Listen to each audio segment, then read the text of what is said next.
doing stand-up, obviously, in the States a lot. Do you find that the audiences are more primed for more of like the fucking offensive comedy, or like are people still like really progressive? I find that's a perfect example of I feel it's like kind of over. Yeah, that conversation is like kind of I think it's like reached its logical conclusion in some ways, you know? What do you mean? If you talk about you know, like probably like 2015, 2016, the moment or whatever, things as of right now where you're like, is there anything that like hasn't been said about that like moment? Like it does like spur out again every now and then, but really it's like, I think that always eventually it becomes not cool to be telling people what to do.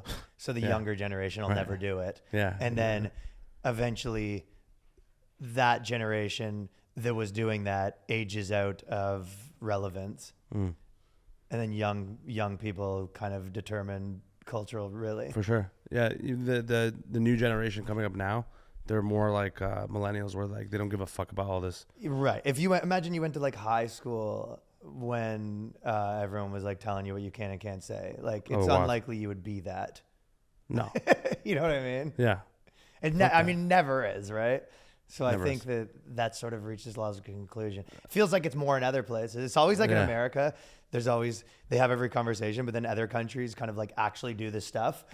So it's like, it is, you know what I mean? It kind of feels like, sometimes it feels like an older brother that like younger brothers listen to, and he comes in, we're like, oh, we're goth now. We love goth music. Yeah. And then he like goes away for 2 weeks, and then he comes back and he's like, you know, dressed completely differently, and they're all like all in and all this stuff. And he's like, oh, you're still doing that? Like, you know, it feels like other countries are a bit like that. Like 100%. Even just like random shit, like, you know, the government doing, you know, all these speech laws and all that stuff. Like, it really feels like it's like, oh, you're still like on that. Oh yeah. And they're like, you were the one who started it.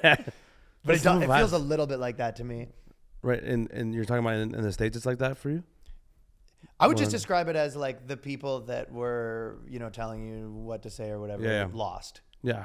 And also the most important thing is it's no longer particularly financially valuable to do, and it's no longer that politically valuable to do. Yeah. Like, I don't think that like it's politicians coming and saying everyone's really racist that helps them that much.